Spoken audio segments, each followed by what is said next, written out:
Quick question. If humanity ever creates a true artificial intelligence, one capable of genuinely feeling and expressing emotions like a human, should it be granted rights of its own? Let me know your answer in the comments below. Anyway, on to the video. Our story begins in the heart of a bustling metropolis.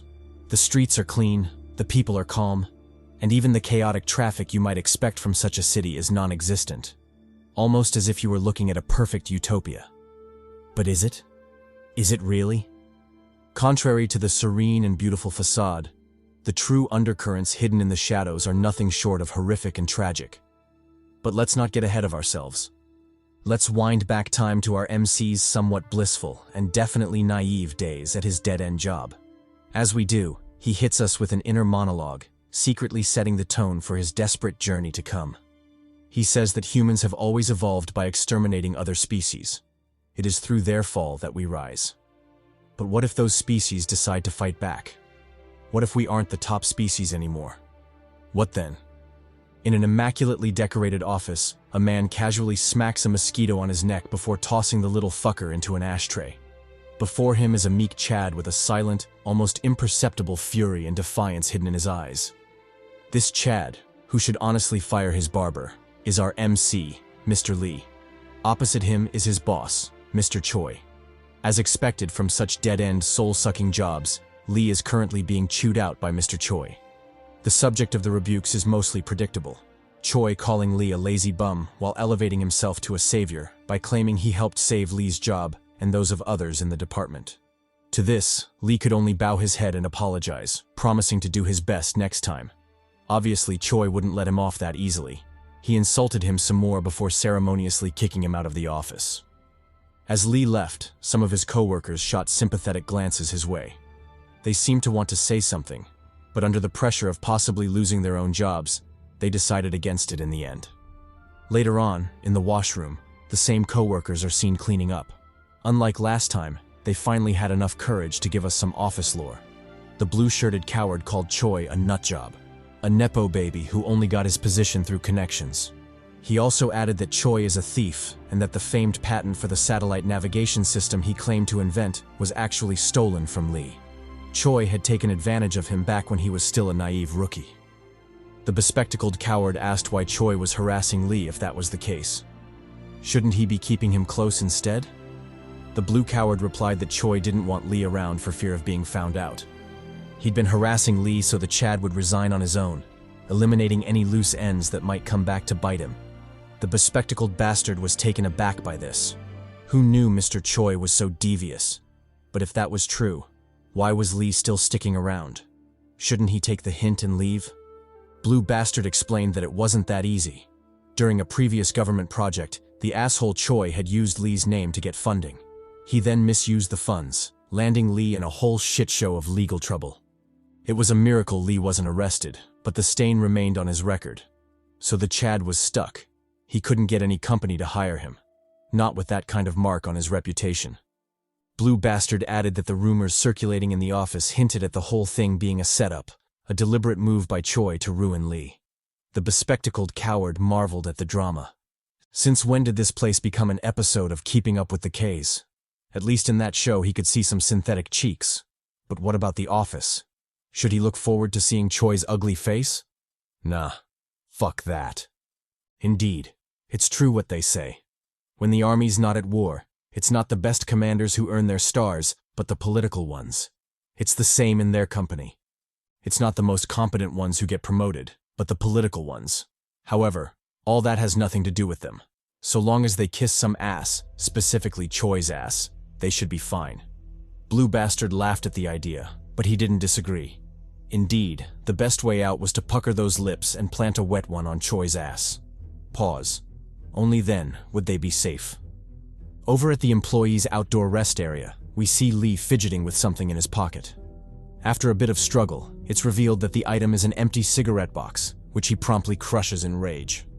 Out of cigarettes, he briefly contemplates borrowing some from his co-workers, but immediately dismisses it, choosing to wallow in his misery instead. In his hand is a picture of his family, probably the only thing keeping him going in that awful place. Just as he's lamenting his unfortunate existence, A gentle voice calls out to him, offering a cigarette with a beaming smile. Lee accepts the cigarette, a dazed look in his eyes. He then warns the baddie to stay away. Being seen with him isn't exactly a good thing in the company. The baddie scoffs at the remark. Why? Because of Choi? As far as she's concerned, the ugly bastard can suck it. She isn't worried about him in the slightest. Instead, she's worried about him. What's with that sullen face? Didn't he know there were lots of people who respected and revered him? It's just that they're afraid of Choi, so they can't speak up. But aside from that, did he know why Choi was acting more like an asshole than usual these days? Something had to be going on, right? Lee takes a drag from his cigarette before responding to the baddie. And yes, I said baddie. You youngins might not know this, but such art used to be Picasso masterpieces for jerk rituals back in the day. Don't let the design fool you. Those pixel, box-shaped cheeks have caused sleepless nights for many chads in the old days. Anyway, Lee throws shade at Choi, revealing that the Nepo baby is at his wit's end. He's reached the limit of what he can achieve with connections and opportunism, and now he has nothing else to show. In such a situation, it's obvious he'd get desperate and scramble for achievements, even though he knows it's futile. The pixel baddie smiles at Choi's misfortune before shifting her attention to Lee. What about him? Did he have any plans? Or was he planning to stay like that forever? Lee silently drags on his cigarette, a lost look in his eyes. After a while, he finally responds to the question, but the answer isn't all that optimistic. He says he doesn't know. Whatever happens, happens, he guesses. Just as the baddie is about to confront him for his bitchy behavior, a siren suddenly rings, drawing their attention. Following the siren is a PA announcement warning staff that a swarm of wasps is approaching, and they should hurry back into the building. Obviously, Lee is taken aback. Just how bad is the swarm for the announcer to panic like that? Or did the Chad take a quick trip to Colombia to purchase that good? In any case, something isn't right, and he might as well check it out for himself. He casts his gaze at the buzzing noise up ahead, and what he sees makes him tremble. Above, to the sides, and even before him is a swarm of giant wasps, creatures straight out of a horror film. Lee stares at the giant monstrosities in shock. Just what in the hot hell is this? Is this real? Or did his cigarette get laced with that Senior Escobar secret sauce? Surely this has to be a dream, right? As he's still doubting his sanity, a wasp grabs him and stings him in the gut. The pain finally jolts him to his senses, but by then, it's already too late. Lee felt his vision blur before everything turned black. After an unknown period of time in an unknown place, his motionless hand suddenly twitched before the Chad came back to his senses. On his emaciated jaw were a few stubbles, hinting that quite some time had passed since he passed out. With great difficulty, Lee shook off the dizziness as he slowly rose from the ground. However, halfway through the rise, he noticed something strange and shifted his gaze to his abdomen. What he saw made his scalp tingle. Embedded in his stomach was a batch of wasp eggs, obviously using him as a nest, or maybe host. Predictably, Lee freaked the hell out. He shouted at the top of his lungs, demanding to know what was happening to him. But of course, no one replied, and that was just the beginning of his nightmare. All around him were dozens of corpses, or maybe paralyzed humans, all of them unwillingly reduced to hosts for the wasps. They lay motionless on the ground, helpless as the larvae sucked them dry. Pause.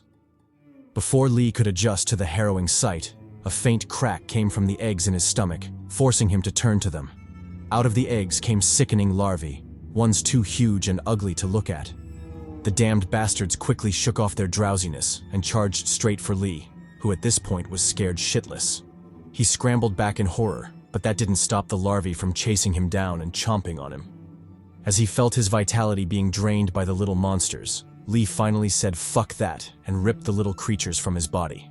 He proceeded to stomp them like crazy, making sure their putrid green blood soaked the floor.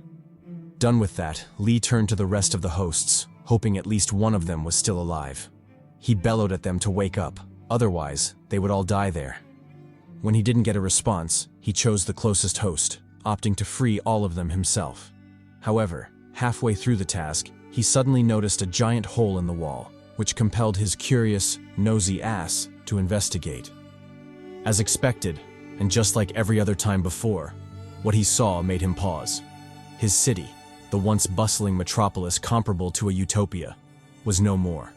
In its place was a sickening ruin. For as far as he could see, the buildings had turned into horrific nests, all of them breeding the next brood of wasps for sure. Lee took in this sight, and his knees couldn't help but buckle.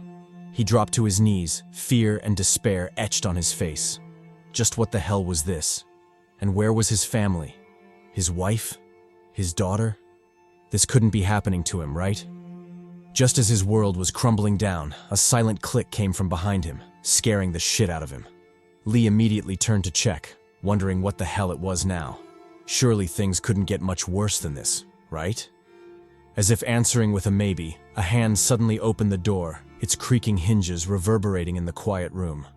As for whether it was a friend or foe, that was yet to be seen. Lee watched with bated breath as the creaking door opened wider. Behind it, in the nestled darkness, a bizarre silhouette slowly emerged, accompanied by a chitinous, saw-like screech. When the door fully opened, a vile monstrosity was revealed, making his already tense skin crawl. The human, or more like host at this point, was beyond pale, with numerous clusters of wasp eggs nesting on his back. Lee saw the withering creature and couldn't help but exclaim in shock. With how many eggs were feasting on his flesh, it was a miracle the poor fellow hadn't been reduced to a sack of flesh and bones already. He contemplated what to do before his stupid nosy instincts compelled him to help the man. He quickly walked up to him, trying his best to pry away the wasp larvae nested on his back. The man, in turn, looked at him almost as if bewildered by his foolish actions. I mean, was this dude for real? Or had the apocalypse made his survival instincts dull? In any case, shit inevitably hit the fan, and the host began barfing up a slug of green goo. Just when I thought Lee would finally get the hint and get the hell out of there, this stupid motherfucker ignored all the ominous signs and got even closer. He addressed the host, promising to save him from that fate. As he said this, the host continued to blow chunks, and the foolish Lee ignored it, almost as if he was doing it deliberately. At some point, the host shot him a look, seemingly saying, "Really, dude? You don't see this shit?" But of course, Lee ignored that as well, choosing to stare at him instead. Finally, after who knows how long, Lee's brain started working again, and he finally realized how strange the situation was. He saw the man for what he truly was. Not a human, but a vile host, one way beyond saving. Unfortunately, by then, it was already too late. Turns out the barfing wasn't just for show, but served as a signal to summon something over, and that something now had its eyes locked on Lee.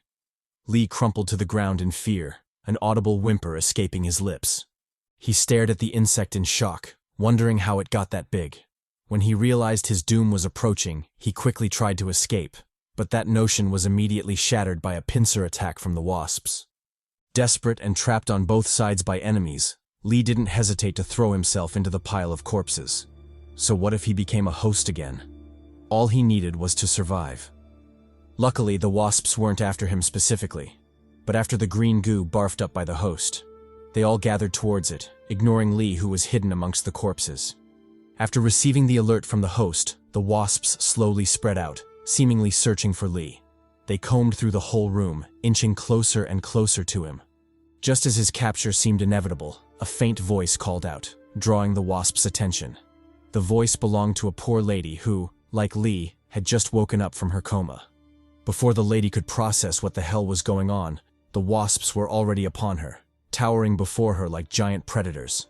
They easily subdued the horrified prey, sinking their stingers deep into her gut. After seconds of intense sucking, the lady was quickly drained, left with nothing but a hollow body of skin and bones. Lee saw this and couldn't help but thank his lucky stars. If he hadn't hidden fast enough, that would have been his end too. Luckily, he'd survived, though he wasn't sure how long that would last. With their main target killed, the wasps retreated, disappearing to who knows where. Lee took this chance to quickly crawl from his hiding place.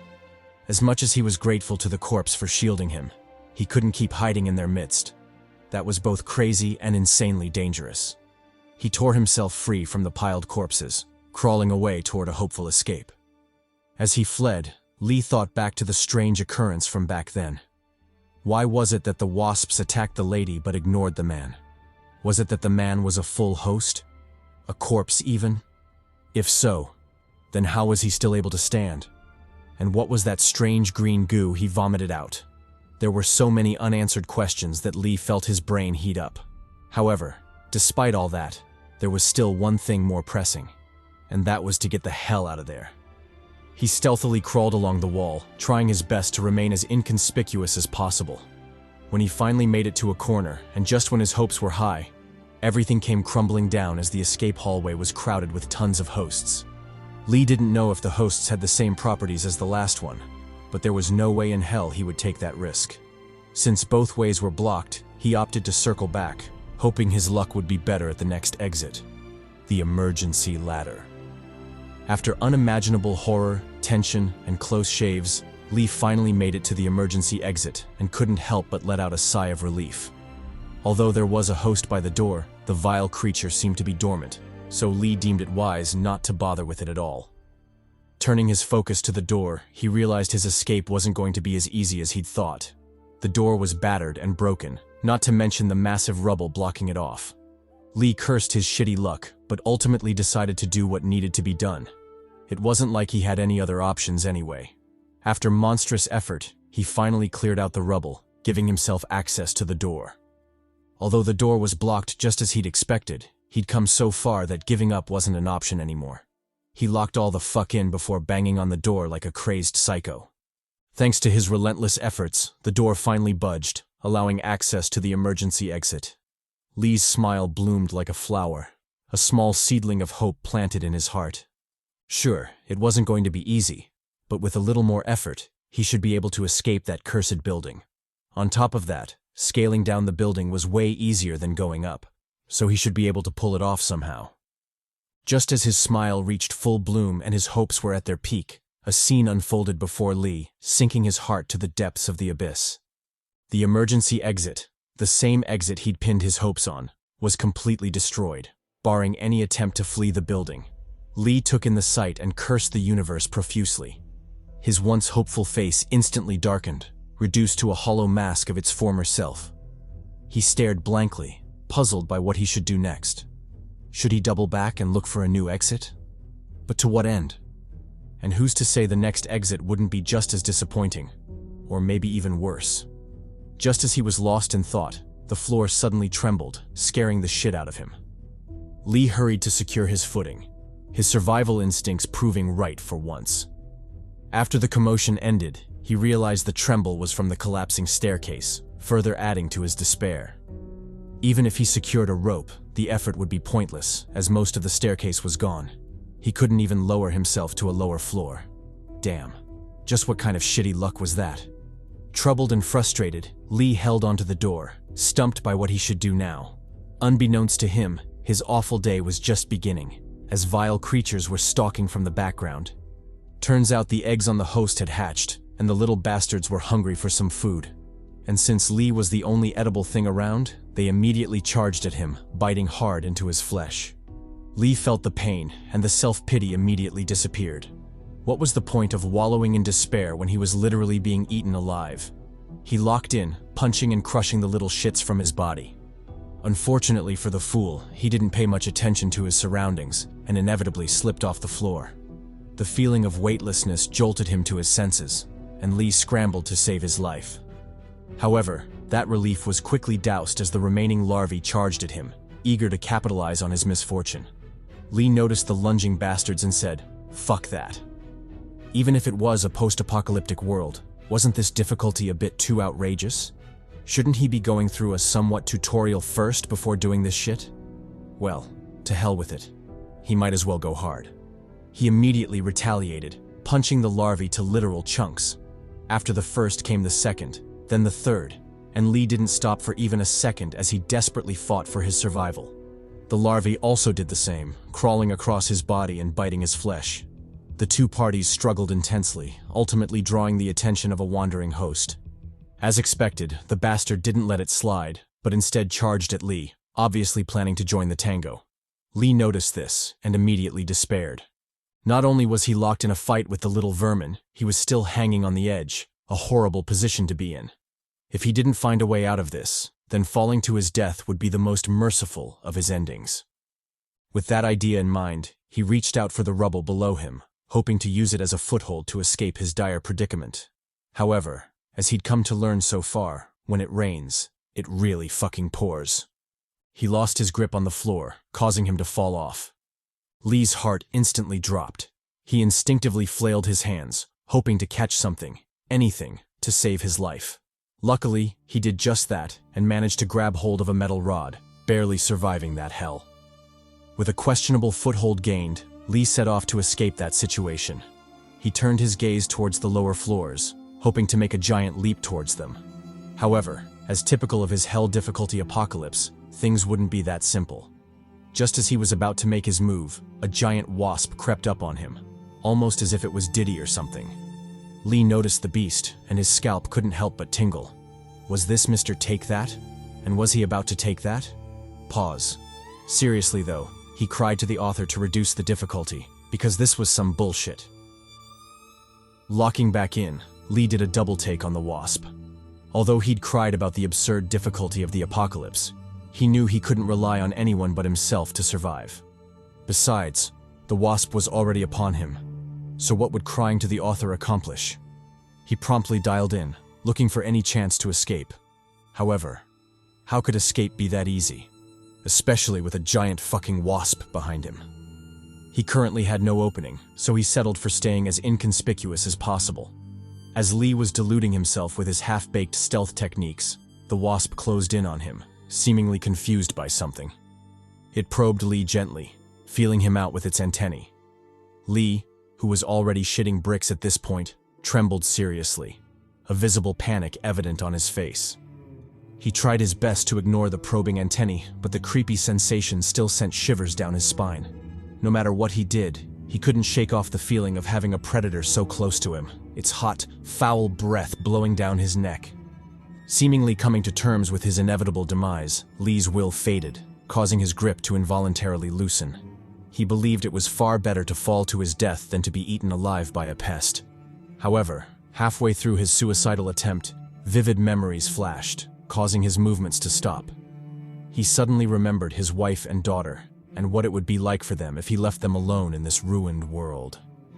Wouldn't that mean they'd be trapped in a hellish place, with their only source of security too chicken to rescue them? Nah, he couldn't let that happen. He'd rather become wasp food than abandon them.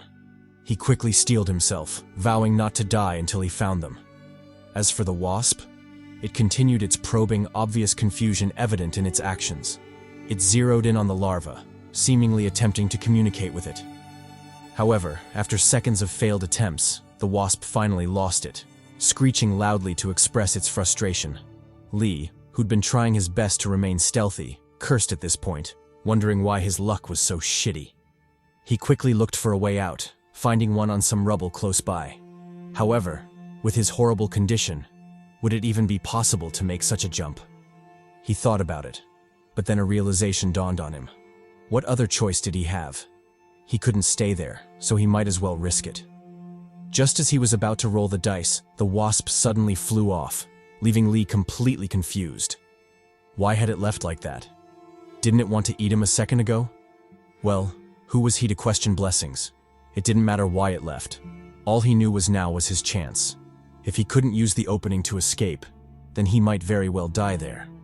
Acting on this, Lee scaled across the collapsed wall. He inched his way toward the destination, suffering zero setbacks during the endeavor. However, good things never last long. When he finally reached the last stretch before the jump, Lee realized things wouldn't be as easy as they'd been so far, if they'd even been easy to begin with. The distance to the platform was huge, causing him to hesitate. But then again, what choice did he have? He literally couldn't turn back, so his only choice was to keep moving forward. Thus, Lee grit his teeth and threw himself toward the platform. Amidst screams and curses of regret, Lee shot toward the rubble, his silhouette slowly closing in on it. Unfortunately, his gamble didn't work out, and he missed it by a dozen inches. Horrified and with no backup, Lee screamed in shock, his eyes showing an intense despair. He already knew the chances were slim, but damn it, couldn't he have been the one to beat the odds? Why was his luck always so shitty? Just as he was lamenting his awful fate, he suddenly bumped into a metal beam, causing his body to flip uncontrollably. Because of that, he was miraculously flung toward nearby rubble, temporarily saving his life. However, the difficult moments weren't done just yet. Lee helplessly slid off the rubble, forcing him to hold on for dear life. The struggle was so strained that all his fingernails got torn off during the process. Luckily, he fought through the pain and barely held his ground. If he hadn't, then he might have been a bloody paste on the ground already. Locking back in, Lee increased his grip on the rubble. Although it was tremendously painful to do so with his nails chipped, he still grit his teeth and did it anyway. What was a little pain when compared to his very life? If he had to make the same choice 1,000 times, then he'd choose his life every time. But again, things wouldn't go smoothly just because he wanted them to. Just as he was braving through the pain, the blood from his fingers greased the rubble, causing his hands to slip off. Lee found himself falling again, this time his expression leaning toward shock. How was this possible? After all he'd been through, was he really going to die because of such a foolish reason? Surely this had to be a joke, right? Unfortunately, it wasn't a joke, and his old ass was definitely falling.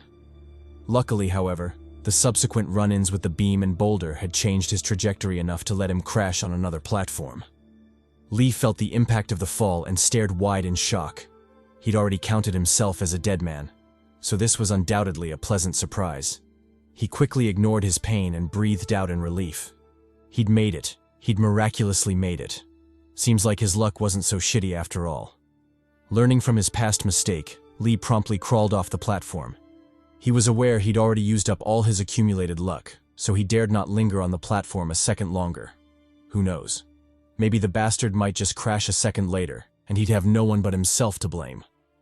Thus, he quickly skedaddled, rushing back into the building with the quickness. After making it back inside, Lee began his plans in earnest. He knew the staircases were a no-go, so he had to figure out a different route to escape. He ruled out a bunch of options before settling on the main corridor for now. Since there were no living humans in the building anyway, he figured it would be feasible, provided he stayed clear of the patrolling wasps. Just as he resolved to act on his plan, a stealthy stalker crept up on him, making this the second time he was caught lacking. Actually, I think it's more than 2, but there's no point in flaming our boy. Lee caught onto the stalker and immediately jumped back in surprise. He screamed like a little bitch, audible whimpers escaping his lips from time to time. The host, however, stared at him silently, giving him the same confused look the wasp had. It gazed at him fixedly before turning around and leaving on its own. Lee, seeing this, struggled to calm his beating heart, a task he found more difficult than expected. He couldn't blame himself though, because that run-in had almost spelled his doom. But again, what in the hell was happening? Why did the wasp and their host keep pulling up on him only to ignore him seconds later? What was he missing? He promptly checked himself, only to find a suspicious larva on his wrist. At first, he was confused, but after seeing the ugly bastard, Lee couldn't help but stare at it in a panic. Surely it couldn't be what he was thinking, right? However, before he could delve deeper, a hand suddenly grabbed his shoulder, scaring the shit out of him. Lee reverted back to his bitch ways, screaming like a bitch for all to hear. He then picked up a nearby rock, intending to smash whoever was behind him. However, halfway through the swing, the stalker's identity got revealed, and Lee couldn't help but look at him in shock. Wasn't this Director Choi, the bastard? What was this fool doing here, and alive at that? Choi picked up on his shock and promptly greeted him with delight. He expressed his happiness at finding another survivor, but now wasn't the time to chat. He told Lee to follow. He'd lead him to a safer location. Lee didn't hesitate and followed Choi to his hideout. Although he had a lot of questions, they could wait until they got somewhere more secure. After crawling and slipping past a couple of wasps and their patrolling hosts, the duo finally made it to Choi's hideout. The place was essentially the old copy room, with the entrance blocked for obvious reasons. Lee, who was secretly observing the place, noticed the abundant supplies, with a shit ton of water free for the taking. He had his doubts about that, but there was one question more pressing than the rest. How the hell was Choi still alive? He didn't shy from asking this and immediately turned toward Choi for an explanation. Choi, however, brushed past the question and talked about his feelings instead. He again emphasized that he was happy to see him. Having an additional survivor was a great thing after all. Doubling down on his ass-kissing, Choi expressed how he'd believed Lee was still alive. He couldn't be sure about the rest, but he definitely knew Manager Lee. The Chad would definitely make it through somehow. Lee looked at him silently, not bothering to hide the suspicion in his eyes. If there was ever a survivor he definitely didn't expect, it was this snake, Choi. Choi, picking up on his tense gaze, brushed off another question about his survival and swiftly changed the topic. He rummaged through his supplies, offering Lee some rations to eat. During the process, he attempted to divert the conversation again, opting to talk about the wasps instead. From his understanding, he'd identified two types of attacks from the wasps. The first was the most common, where the wasps would knock out the prey using their stingers before using their unconscious bodies to nurture their larvae. The second was a direct attack while the prey was still conscious. After laying their eggs on the conscious prey, they'd immediately turn into their hosts, acting as a moving scout for them. He didn't know why, but the humans turned into hosts were beyond saving and couldn't be woken up no matter what. Lee, who'd finally lost his patience at this point, shouted at Choi to shut up. Why was he deliberately avoiding his question? He'd asked so many times, so why wasn't he answering? How the hell was he still alive? Choi, taken aback by Lee's sudden outburst, stared at him somberly. His fake smile of innocence slowly disappeared, leaving behind the scheming face we all know. This bastard. I'm pretty sure he did some vile shit to survive. Shit. An unnerving silence settled in the room after Lee's question. The duo both took a step back, staring at each other silently. Although Choi was clearly rattled by the sudden outburst, he did his best to hide that fact. In fact, it was only after composing himself for a dozen seconds that he dared to speak again. He shot Lee an accusatory look, asking what he meant by that. Was he not supposed to live? Or what was he trying to insinuate? Matter of fact, even if he wanted to answer him, how was he supposed to respond? Should he lay out every detail of his arduous struggle? Or should he give him just enough info to satisfy his supposed curiosity? Lee should speak up because he didn't know what he wanted from him. But that aside, what was up with this tense atmosphere? He'd expected Lee to be happy to see him, another survivor. But judging from his reaction, it was clear he was less than pleased. In any case, he was sincerely happy to see that Lee was alive. Lee listened to his ramblings and gulped audibly. It wasn't that he was thirsty or something. Rather, it was a reflexive response to prevent himself from saying some foul shit. He knew for a fact a coward like Choi couldn't have survived on his own. He was sure the bastard had used others as human shields in order to save himself. However, he couldn't outright say that. Since they were the only survivors he currently knew of, it was better to keep the peace than to initiate a fallout at this time. Choi, picking up on Lee's demeanor, sighed in resignation before addressing him once again. He shared bits of his survival story, highlighting that it had been 5 days since the fall. During that time, he'd been doing everything he could to survive. Lee heard the first parts of his narration and immediately told Choi to hold the fuck up. What did he mean it had been 5 days? If so, then where was the rescue team? The army? Surely the government should have responded by now, right? Choi, visibly taken aback by Lee's random interruption, asked what he was talking about. Didn't he know? Or could it be that he'd been unconscious for 5 days straight and missed all the action? Well, if he was that curious, then he'd tell him. The army did come, and it was actually them who destroyed most of the buildings. What? Did Lee actually believe the wasps would be capable of such destruction? Nah, it was definitely the army's doing. They came in guns blazing and fought the bugs for 2 days straight. However, for some reason, they suddenly packed up and left, disappearing as swiftly as they'd arrived. He didn't know why they'd done that, whether they were defeated or simply chose to retreat after saving some high-priority VIP. He had no idea, so Lee shouldn't ask him such bullshit. In fact, he was already frustrated enough that his phone had been out for 3 full days. If Lee kept pushing him like this, then he might just lose his mind. Matter of fact, since they were talking like this, Lee shouldn't think he was stupid. Did he really think he couldn't tell what he was thinking? What he was insinuating? He probably thought he'd used others as meat shields to protect himself, right? That's what he wanted to ask, right? Lee shouldn't treat him as a fool because he was all too clear about his hidden thoughts. However, he'd have him know that he'd misjudged him. He hadn't used anyone as meat shields, nor had he ever held any hostility towards him. In fact, all the rumors about him screwing him over in the company were just that. Rumors. He never stole his accomplishments, nor had he ever intended to suppress him in the workplace. It was all the high-ups' fault. They forced him to claim Lee's work and accomplishments as his own, and even forced him to suppress him too. He had nothing to do with it and was just an innocent victim, same as Lee. This bastard, does he even believe his own bullshit? Surely he doesn't expect anyone to buy this shit, right? Seems like he truly does, because he went ahead with the foolish ramblings. He told Lee they were in it together and even tried to protect and stand up for him. If Lee really thought about it, he'd know he had no reason to be against him, because after he was gone, the next one on the chopping block would be him. Done with his nonsense ramblings, Choi took a deep breath to calm himself. He begged Lee to believe him, insisting that he had no reason to lie. Lee, who'd been silent the entire time, stared at him warily, choosing to keep his thoughts hidden for now. However, even if he didn't say anything, can anyone truly trust such a punchable face?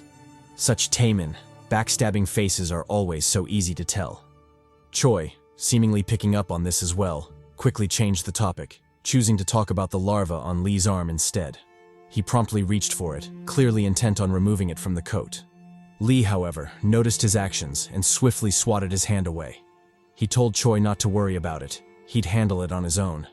Deep down, he cautioned himself to be on guard, because this treacherous bastard was clearly up to something. Choi, although surprised by Lee's aggressive response, decided not to dwell on it. He still needed him, after all. Speaking of Lee, he realized something fishy and immediately questioned Choi about it. Why was he still here? Sure, he understood the army didn't save him, but why hadn't he escaped on his own? Surely he must have thought of that, right?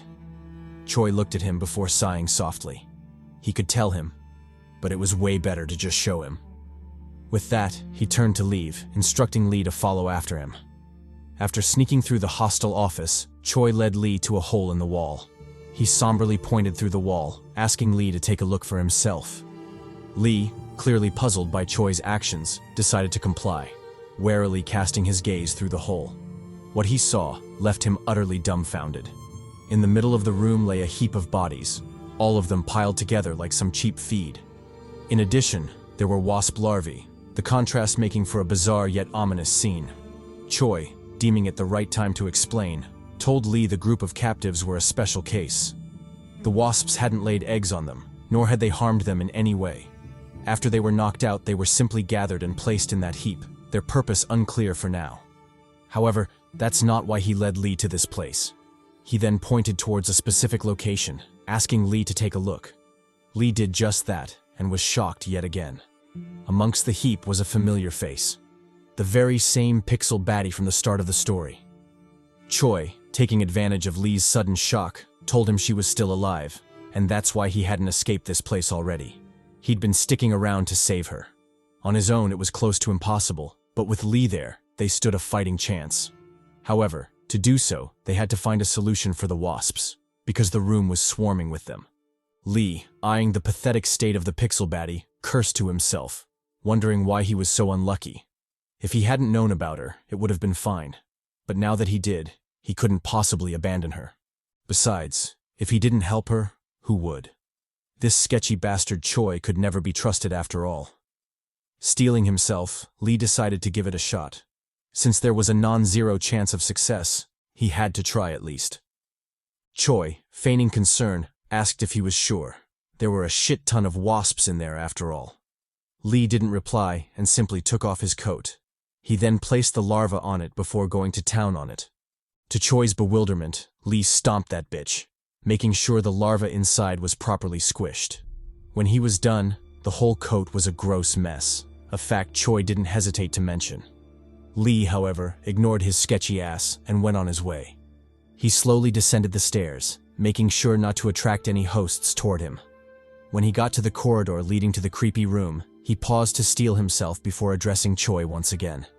He told the latter he'd bring the baddie back, so Choi should rendezvous with him there. Choi said cool and swiftly shooed him away. Although he didn't know how Lee would hide from the wasps, he wasn't particularly interested, because it wasn't his life on the line. Thus, he told him to go ahead. He'd be waiting for him there. Lee didn't hesitate and immediately draped the coat. He used it as a makeshift cloak, hoping to blend into the background. With bated breath, he successfully sneaked through the room, trying to remain as inconspicuous as possible. However, his short streak of victory soon ended when a bloated monstrosity fixed its gaze on him. It eyed Lee, causing the latter to break out in cold sweat. Lee did his best to stay calm, although that was proving difficult under the intense stare. His heart beat like crazy, and he couldn't stop himself from having thoughts of abandoning this shit and running away. Luckily, the moment soon passed and the bloated freak went on its way. It was only after that Lee finally let out the breath he'd been holding. Damn. He was somewhat sure that would work, but it didn't stop him from panicking like crazy. Ever since the incident with the wasp, he'd suspected the larva kept him hidden, kinda like a disguise or something. So long as he had it or its juices on him, the wasps and the hosts would treat him as one of their own. But even still, that didn't stop the experience from being one of the worst he'd ever experienced. If he could help it, he'd rather not go through that again. As if fate was laughing at him, a giant wasp suddenly spawned above him, scaring the shit out of him. Lee panicked instantly, fearing that his disguise had been revealed. He stayed rooted in place, not daring to move an inch. Focusing his attention on the wasp, he was shocked to find that the wasp was doing the same with him. It stared at Lee, seemingly contemplating what to do with him. After seconds of tense silence, the wasp finally left, leaving Lee soaked in a pool of sweat. He'd already known this was a shit idea, but damn, this really drove the point home. Without hesitation, he decided to turn back. He couldn't be risking his life like this. Just as he was about to book it, he caught a glimpse out of the corner of his eye that made him pause. He'd unknowingly reached the creepy room, and his target was literally in front of him. To make it worse, the baddie, the subject of the rescue, had also seen him, so he couldn't turn back now. Cursing under his breath, Lee steeled himself again and made a beeline for the baddie. The baddie, in return, flailed around, seemingly begging to be saved. Lee saw this and doubled his speed. Since things had developed to this point, he might as well go all out and save this bitch. Thus, he put on his big boy pants and swiftly crawled to the maiden. When he got to her, the baddie was still flailing, so Lee did his best to calm her down. He told her to stay still. He was there to save her. The baddie, however, didn't listen and continued with her flailing. In fact, the gesture became more frantic, causing Lee to have a bad feeling. True to his guess, the baddie finally spoke, warning him to run away. She urged him desperately, otherwise, it would be too late. Lee, who was already sweating at this point, heard the next warning and instantly felt his heart sink. He whipped his head to the side, searching for the dreadful threat he'd just learned about. Turns out, there was a bigger threat in the room, and Lee had just delivered himself to it. Worst part? It was the deadliest of the threats, as it signified the peak of the monsters, the Queen. Damn, he really cooked himself this time. Brimming with malice, the Queen lunged at him, forcing Lee to dodge pathetically. He barely got out of the way before she sank her ghastly mandibles into the heap of corpses beside him. Unfortunately, his luck seemed to have run out. Their scuffle inevitably alerted the guarding wasps above. They charged at Lee, joining the Queen in a pincer attack. Trapped and seeing no way out, a despairing Lee finally realized the bitter truth. This wasn't their world anymore. It now belonged to the bugs, and humans were just surviving in it. And this wasn't just any random room, it was the Queen's nest. He was the foolish human, or maybe snack, who had willingly delivered himself to it. As he struggled with this realization, he spotted a sight that left him flabbergasted. On the other side of the hall was that bastard Choi, using the chaos as his chance to slip away. The fucker noticed Lee's gaze and smugly grinned, seemingly mocking him for his naivety. He even threw in a casual thumbs up, a final fuck you, before making his getaway. Picking up on the obvious gesture, Lee instantly pieced together what was going on. The bastard had known everything and had deliberately used him as bait. He'd basically offered his cheeks to the Queen, plotting to escape while Lee got his cakes clapped. The realization made Lee boil with rage, and he furiously called out to Choi. How dare that spineless, maidenless piece of shit set him up? He'd make sure to get his lick back soon enough. Unfortunately, all that was just pointless rage. The wasps were already upon him, boxing him in like a trapped beast, their mandibles glistening with saliva. Just as it seemed GG for our boy, a projectile crashed through the window and instantly lit shit up. It broke apart into scattered flares, brutally tearing into the giant wasps. Mesmerized by the sudden explosion, Lee inevitably spaced out. Watching the flares burn through the surrounding wasps and their hosts, he couldn't help but feel a slight sense of relief. To think there was actually hope for survival. How miraculous the world could be. Better not squander it. Time to get his ass out of there. He quickly turned to the maiden Xiang, ready to carry her out, only to see a charred corpse, scaring the shit out of him. Li backed off in panic, horrified at the gruesome fate he thought had befallen her. What a shame. Before he could lose himself in sorrow over losing a potential huzz, a gentle yet strained voice called out, saying that she was hot. Well, the art style doesn't do it for me. But hey, do you, baby girl? Turns out Xiang was alive, and Li had mistaken the wrong corpse. He quickly calmed his beating heart and helped remove her burning shoes. Without hesitation, he lifted the bitch up and ran through the flames like he was the Terminator or something. Arriving at the broken elevator, he immediately got to work. Since this was an escape route specifically chosen by that bastard Choi, there had to be a reason for it. But speaking of which, where was the treacherous bastard now? He wasn't on the rope. Had he escaped? Or fallen to his death? Hopefully the latter. Anyway, now wasn't the time for nonsense. He had to get his ass out before shit got wild again.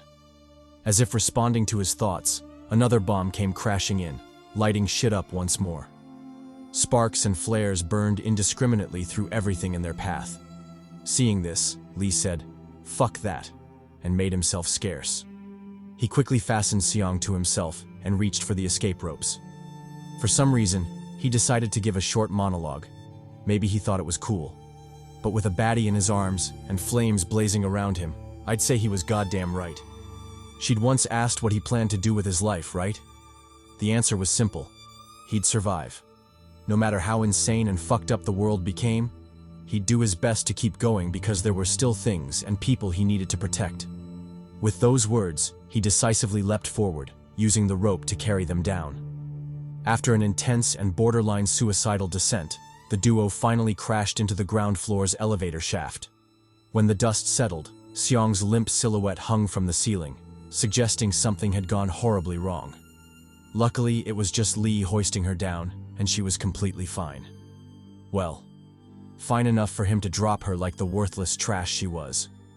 Predictably, Xiang complained, asking why he hadn't been more gentle. Li replied that he'd tried, but her ass was just too heavy. If she wanted to blame someone, she should blame her big back. Either way, they were safe now, so there wasn't much to worry about.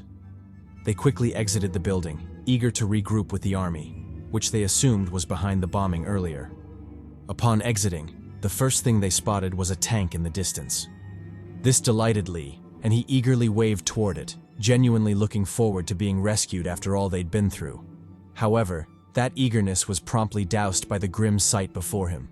The tank, their best bet for survival, had been thoroughly ravaged, a nasty hole bored straight through its hull. He stood dumbfounded, struggling to comprehend what the hell was going on. Why was a tank abandoned there, and more importantly, what was powerful enough to bore a hole straight through such a beast? Nothing made sense. He tried to move closer to investigate but was stopped by Xiang. With a tense look on her face, she warned him not to get any closer. For some reason, she was getting a very bad vibe from the tank. Whatever it was, she was certain they wouldn't survive encountering it right now. Li looked at her and said, "Say less." He didn't have that nosy Karen in him, so why would he court death? He promptly turned away from the tank, leading Xiang away with the quickness. As the two walked, the ruined world came into clearer view. All the buildings were abandoned, and the streets were eerily empty. In addition, the whole cityscape was littered with wasp nests, each one brimming with giant predators. The thought unsettled Li, and he quickly looked around for something to distract himself. That's when he noticed several flyers scattered on the ground. Picking one up, he realized it was an official notice from the government. It essentially declared martial law in Gyeonggi Province in Seoul, following the giant wasp infestation. It also mentioned other important details, but the general message was clear. The wasps wanted smoke, and the army was stepping up to give it to them. Civilians were advised to vacate the area lest they get dragged into the beef. It also listed safe zones and shelters for those in need. Skimming through the flyer, Li involuntarily gulped. He'd already guessed things were bad, but he hadn't imagined they were that bad. He couldn't help but wonder how things turned out in the Great Battle. As if answering his question, Xiang called out, urging him to take a look at something. It was a newspaper report detailing the outcome of the fight. In short, the army had lost miserably and been forced to abandon the capital. Seoul was officially declared captured and was henceforth the territory of the Wasps. Seemingly proving this point, a wasp flew by, demonstrating its control over the territory. This forced the duo to scramble and hide, lest they be discovered by the new overlords. After the wasp disappeared into the distance, Lee turned to Xiang and asked seriously what her plans were moving forward. He told her he'd be heading toward the Songdo or Suhung shelters, as they were closest to his home and likely where his wife and kid had evacuated, if they were still alive. Either way, his family needed him, so he couldn't waste any more time with her there. Xiang listened to the firmness in his voice, and her face instantly turned pale. To think she'd deluded herself into believing they might actually start an apocalypse romance or some shit. Either way, splitting up would be suicidal for her, so she might as well go with him. She explained that her family was in Daejeon, far from there, so getting to them would be impossible. She'd stick with him at least until something better came along. Lee nodded and promptly turned to leave. He planned to make his way to the shelters, but the obvious limp in Xiang's steps made him pause. Realizing they wouldn't make it far like that, he searched for a solution. His gaze quickly fell on a tank abandoned nearby. Upon careful observation, he deemed it safe enough to peep inside, and what he saw left him perplexed. The tank was strangely abandoned, yet all the gear was left inside. That didn't make sense, especially in the apocalypse situation they were in. Choosing to ignore it for now, he instructed Xiang to head inside. Their destination was at least 30 kilometers away, so they would need proper supplies and gear to make it safely, one of those being shoes for her. Xiang immediately agreed and helped him search through the tank. They quickly found useful items, including a pair of boots. Without hesitation, Lee told her to try them on. The maiden, however, was too distracted to listen.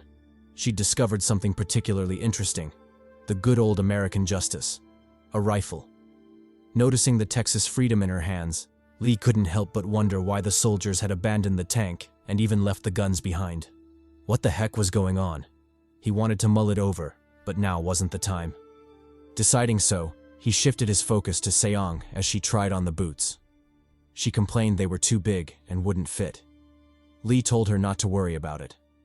Contrary to all the bullshit maidens say, bigger is always better. So long as it can go in, it'll fit. The "it" in this case was obviously her feet, so get your minds out of the gutter, you perverts. With the boots sorted, Xiang suggested staying there for a while.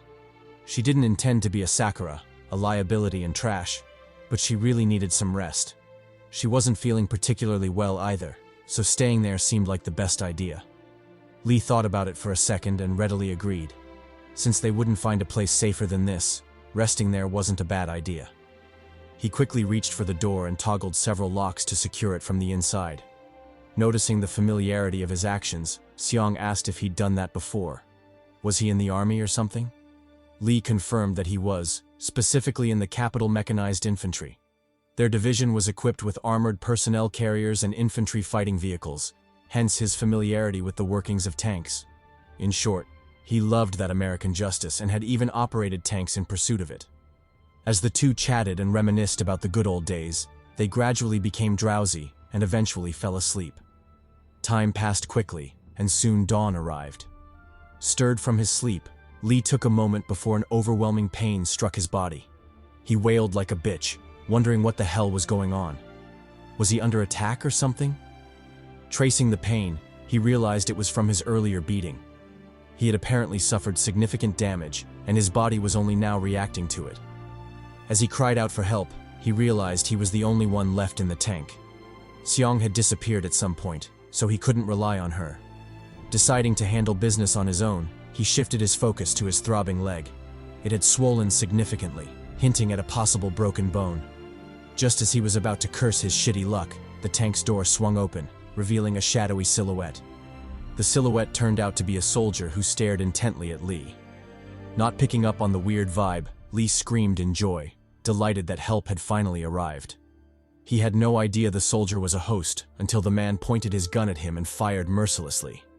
Lee's instincts kicked in, and he barely managed to dodge to the side. He then picked up his own rifle and returned fire immediately. Thanks to his excellent marksmanship, he landed a direct headshot, dropping the enemy with a single shot. Unfortunately, even a bullet to the head wasn't enough to kill the host. It immediately started vomiting, an obvious sign it was calling for backup. Realizing this, Lee panicked and rushed forward, pressing his hand over the host's mouth in an attempt to stop the signal. However, it was pointless. Just as he was at his wit's end, a hand suddenly grabbed him and pulled him away. The man shouted at him, asking what the hell he was doing. Was he that desperate to die? Fine. He'd kill him himself. He dragged Lee back, completely ignoring the choking and vomiting host behind them. As they approached the tank, an eerie, terrifying buzz rose behind them, heralding the arrival of the wasps. This terrified Lee, who stopped his futile resistance and escaped with the quickness. Meanwhile, the stranger paused his own escape to cover their retreat. He urged Lee to press on, saying he'd handle everything on his own. With those words, he baited the wasps into following him into the tank. When they did, the stranger immediately commenced his counterattack. He pull-started the grass trimmer and used its deadly blades to slice through the first wasp's head. Green blood spurted from the wound, but the stranger ignored it and cleaved the head straight in half. After dealing with the first wasp, he turned his sights on the second. However, this one was unbelievably cunning and dodged his slash. It went straight for the grass trimmer, sinking its steel-like mandibles into the shaft. Ignoring the blades lodged in its eye, the wasp chomped down on the trimmer and forced its way into the tank. It planned to tackle the stranger, but a well-timed intervention from Lee foiled its plans. Lee aimed his rifle and fired without hesitation, blessing the wasp with some American freedom and riddling its head with bullets.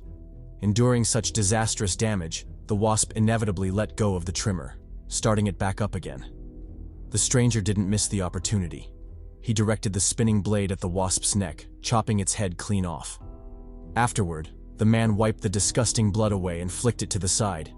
He was low-key aura farming, but after everything he'd done, I'd say he was justified. Watching from the sidelines, Lee offered to close the door, but the stranger stopped him and proceeded himself without explanation, leaving Lee staring in wonder. When the stranger reached the door, the reason became vividly clear. Another wasp had been lying in ambush and immediately attacked the peeping stranger. Luckily, he had a helmet on, so the wasp's sinister ambush didn't take his head off. Acting quickly, the stranger unfastened the helmet and abandoned it, letting the wasp have it along with a nasty surprise hidden inside: a grenade. The explosion thundered like a cannon, blowing the wasp's head and thorax clean off. When the flames settled, a bewildered Lee asked how he'd known. How did he know there was a third wasp waiting in ambush atop the tank? The man replied that he was perceptive as fuck. He'd spotted 3 wasps earlier, so one of them had to be lying in wait nearby. Switching topics, he asked Lee what he was doing to the soldier. Did he have a gag fetish or something? Lee replied that he didn't. His actions were purely practical. He was preventing the soldier from sending a distress signal. The man smirked at his foolishness. Did he really think that would work? Since he was so eager to shove his hand down other people's throats, maybe he should scratch their backs while he was at it. Anyway, that had nothing to do with him, so he was leaving. He quickly exited the vehicle, forcing Lee to chase after him.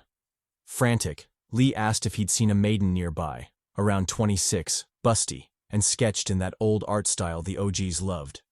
The man replied he hadn't, but he did know of a survivor hideout nearby. Maybe it was due to the metro station, but a significant number of people had managed to escape the initial catastrophe. Hearing news about survivors and a possible shelter, Lee instinctively beamed. He asked for more information, but the stranger told him to slow his roll. The survivors weren't what he thought. In fact, they were a bigger threat than the wasps. He declined to explain further and turned to leave. Noticing this, Lee stopped him and explained his situation, emphasizing that he'd been unconscious since the apocalypse started. His information was severely limited, so any intel would be greatly appreciated. The stranger sympathized and gave a quick rundown. The survivors had been twisted into something more like beasts than humans. Maybe it was due to the apocalypse or the collapse of order. All he knew was they couldn't be called human anymore. They were just an armed mob, preying on everything they came across. He warned Lee to stay as far away from them as possible. As they talked, loud footsteps thumped from the side, drawing their attention. they turned and spotted a group of armored rogues charging toward them. Without hesitation, the stranger tucked tail and fled. But the rogues were faster and soon had him encircled. Seeing no way out, the man made his stand, pulling out his grass trimmer and spinning the deadly blades to scare them back. Turning to Lee, he shouted for him to shoot. He had a gun, didn't he? Then what the hell was he waiting for? Lee argued that he couldn't. The rogues were people. If he killed them, wouldn't that be murder? The stranger yelled even louder at his naivety. What about these bastards resembled people? They were just a gang of madmen who wouldn't hesitate to kill them. As if to prove his point, a goon charged at him mercilessly. The stranger didn't hesitate and chopped off his arm, then faced the remaining thugs with a warning to back off or be truly annihilated. The warning scared off everyone except an archer, who kept his bow trained on the old man. Realizing this, Lee quickly pulled him back, saving him from an impending attack. He then aimed his gun at the archer and pulled the trigger, but the magazine was empty. He'd used up all his ammo in the fight against the wasp earlier. The goons noticed and confidently pressed the attack, moving to encircle the duo under the meticulous lead of the archer bastard. He aimed his makeshift arrow at them, promising a hell of a time if it struck. Fuck. Caught in a standoff, both parties eyed each other warily, neither side daring to make the first move. The stalemate dragged on until, for no apparent reason whatsoever, the psychos decided to pour their hearts out. And I mean really put it all out there. They started ranting about all the injustices they'd faced before the apocalypse, and how hellish life had been for them. Several of them had been treated as lesser men by the wealthy, and often had things dear to them taken away. They'd endured abuse, ridicule, and worst of all, I'm not making this up, one of them had his maiden clapped by an influential figure, an act he had to swallow in silence. Don't ask me how that's relevant to the story or why it's canon, it just is, and I'm just recapping truthfully. Well, kinda. Anyway, with those reasons and more, the group of psychos were thrilled when the apocalypse struck. Finally, after being treated like bugs, called bugs, and abused as bugs, the world fell apart, and everyone else could experience what they'd endured. As for them, since they were already being treated as bugs, they decided to embrace it, to live their lives as true bugs. The only shame was that they couldn't track down the bastard who'd clapped their homie's girl and get their revenge. Otherwise, the apocalypse really would have been paradise. Hearing their bullshit, Lee and the geezer stared at them like they were madmen. What kind of nonsense were they spouting? Sure, an apocalypse could screw with someone's head, but wasn't this a bit much? And why the hell was the author constantly bringing up the clapped maiden? She wasn't even relevant to the story. Just what was going on here? Seemingly reading their thoughts, the psychos told them not to judge. They weren't the crazy ones. If anyone was crazy, it was the military, who'd foolishly gone to war against the bugs. Unsurprisingly, they'd been wiped out. So who were the real crazies? As they spoke, they began to hype themselves up even more, chanting that bugs were the mightiest. They were the new rulers of the world, the bug people, and the world was now theirs for the taking. Swept up in the madness, they came up with a new idea. They wanted to sacrifice Lee and the geezer to the wasps to prove their faith and grow closer to their god, the wasps. Finding this ridiculous, the geezer asked if they'd completely lost their minds. He understood it was the apocalypse, and desperation could mess with someone's reasoning. But come on, weren't they being a bit too moronic?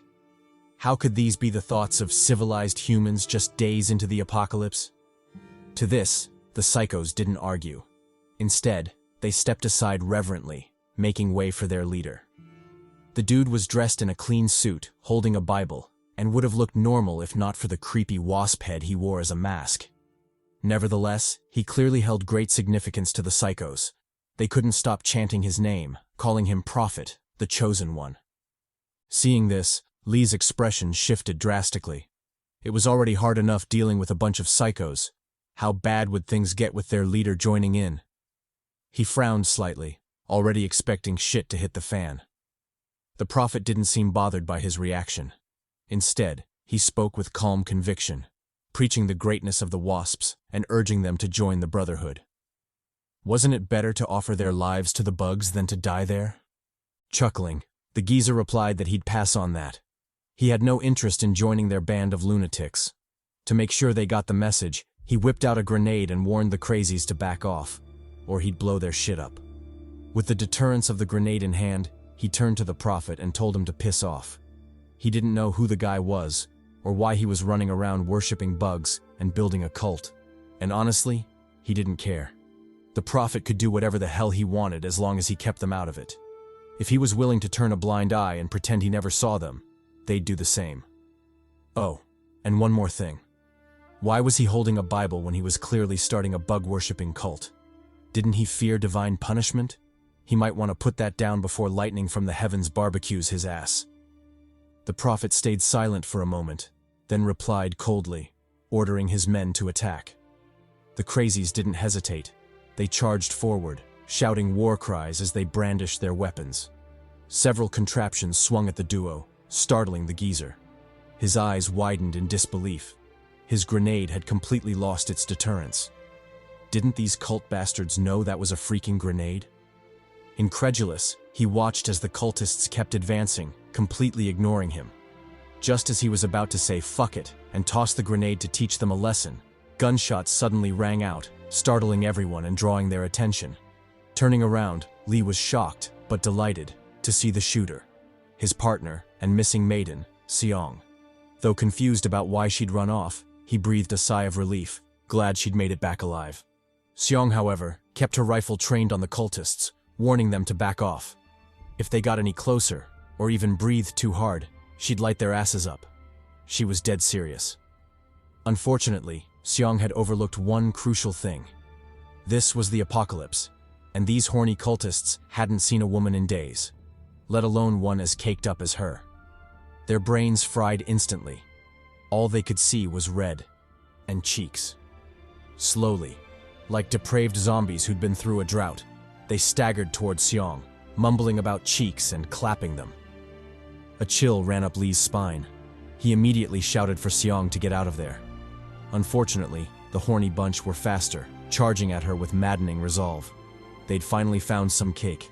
No way were they letting it escape. Roaring, pants stiff, they charged forward, closing the distance in an instant.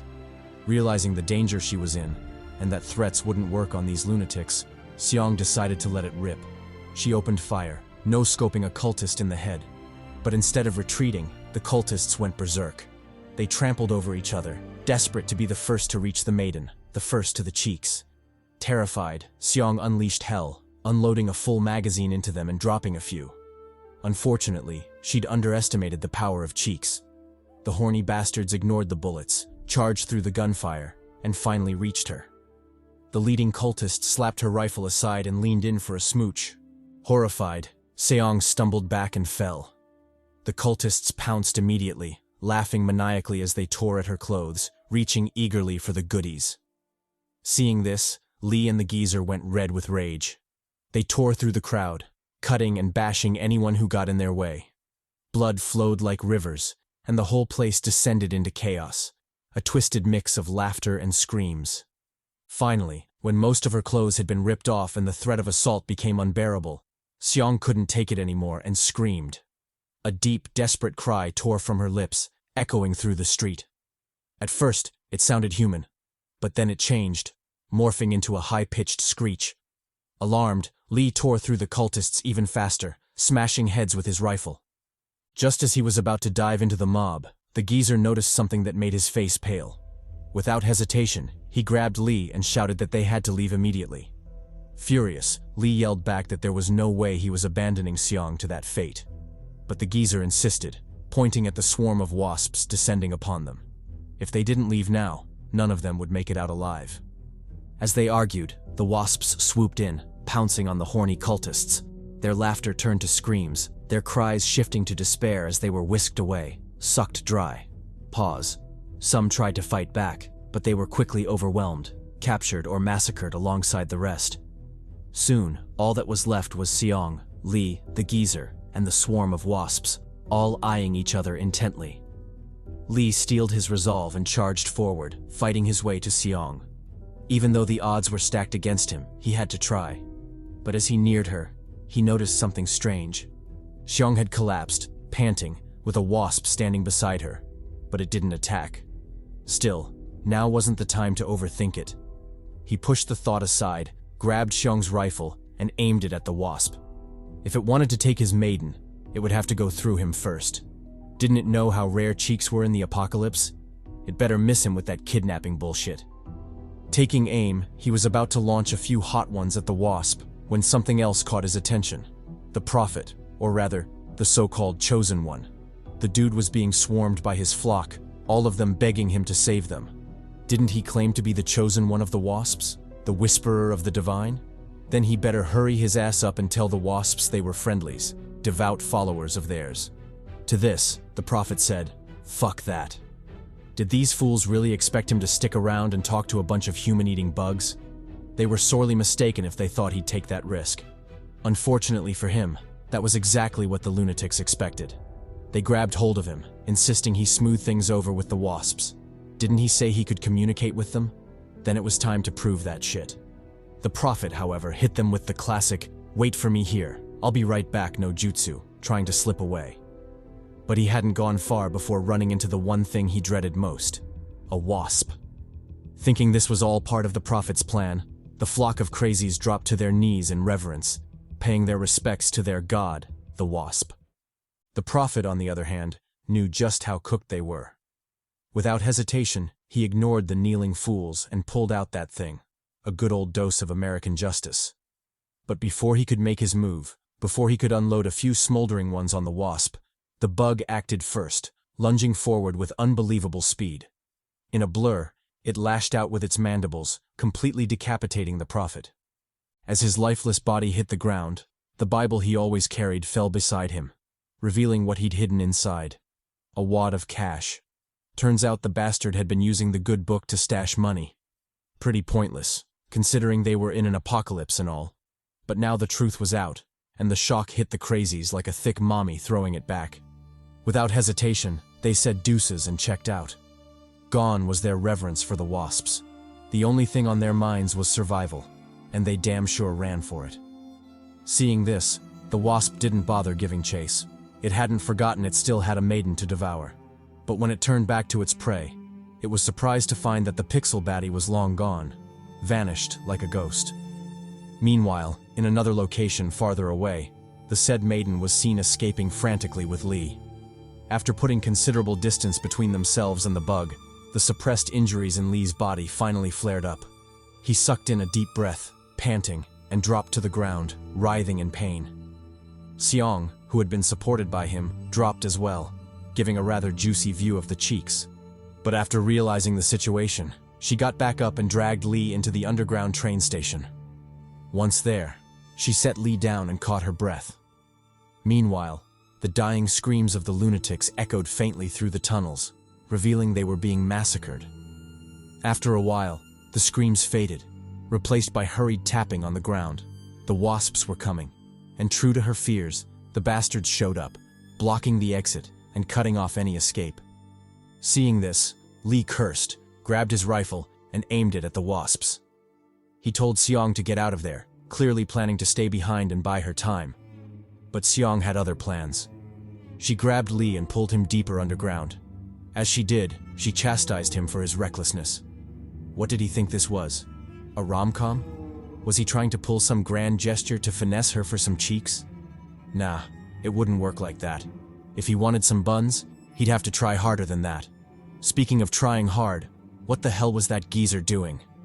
Hearing this, Lee flicked his gaze over and realized the old man was doing some commando shit, piling up gas canisters to blow the entrance. His face changed drastically. He called out to the geezer, asking him to wait, at least until they got through. The geezer, however, ignored him and kept working, placing the canisters in strategic spots before releasing the gas. Only after finishing did he reply. He told Lee to shut his mouth and get down there already. All that time he'd spent whining like a bitch, he could have crossed the entrance himself. And another thing, he knew when best to light shit up, so Lee shouldn't tell him how to do his job. Scolded, Lee shrunk back and turned to Xiong. He lifted her up, grabbed a handful of cheeks, and slid her down toward the entrance. Though caught off guard, Xiong gritted her teeth and slid down the stairs, screaming her lungs out to vent some frustration. Lee, on the other hand, took it like a champ, sliding smoothly like a pro. He hadn't gone far when he felt a chilling sensation on his neck and heard the frantic buzzing behind him. The bastard wasps were after him. Just as he was about to say goodbye to this life, the wasps suddenly stopped, frantically retreating back up the stairs. It surprised Lee, but he didn't have time to think about it. He was already at his destination. Landing roughly, pain shot through his leg, nearly making him fall face first. But Xiong caught him, sparing him the embarrassment and letting him cop another feel. Win-win. Meanwhile, the geezer was ready for action. After flooding the air with gas, he soaked a sock in gasoline, preparing to blow everything sky high. He waited for the wasps to take the bait, but after a while, with no movement, he realized something was off. Where the hell were they? Why weren't they coming? Looking around, he discovered a shocking truth. They'd been outmaneuvered. The damn wasps hadn't fallen for the trap. Instead, they'd set one of their own. They'd baited the group into thinking they'd pursue, only to pull a reverse Uno and rush in through another entrance. Fuming, the geezer scrambled to react. With no time to waste, he lit the sock and tossed it toward the new entrance. It was a bit far, and the gas hadn't spread completely that way, but it would have to do. He timed it perfectly with the wasp's arrival.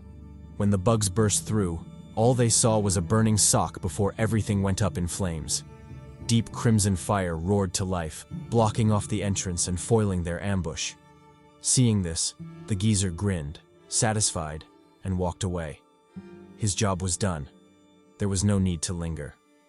Lee, however, stared at the burning entrance, his face turning pale.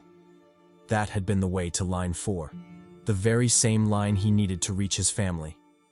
Taking another route would cost him days of extra travel, time he didn't have. Cursing, he asked the others what they should do. The geezer replied coldly, asking what he meant by we. Since when had they become companions? Just because they'd worked together for a while didn't mean they were a team. With that, he turned to leave. Meanwhile, Xiong cozied up to Lee. She knew her survival depended on him, so she did her best to please. First, she handed him medicine for his leg, the real reason she'd left the tank earlier. Then came the sweet talk. She called him Papi, thanked him for saving her life, and promised to always stay by his side. Whatever he needed, medicine, cakes, or cheeks, he shouldn't hesitate to ask. She'd always come through quick. Hearing that, the geezer sulked gloomily in a corner. Damn it. How lucky was this Lee bastard? Why couldn't he have something like that? He liked cheeks too.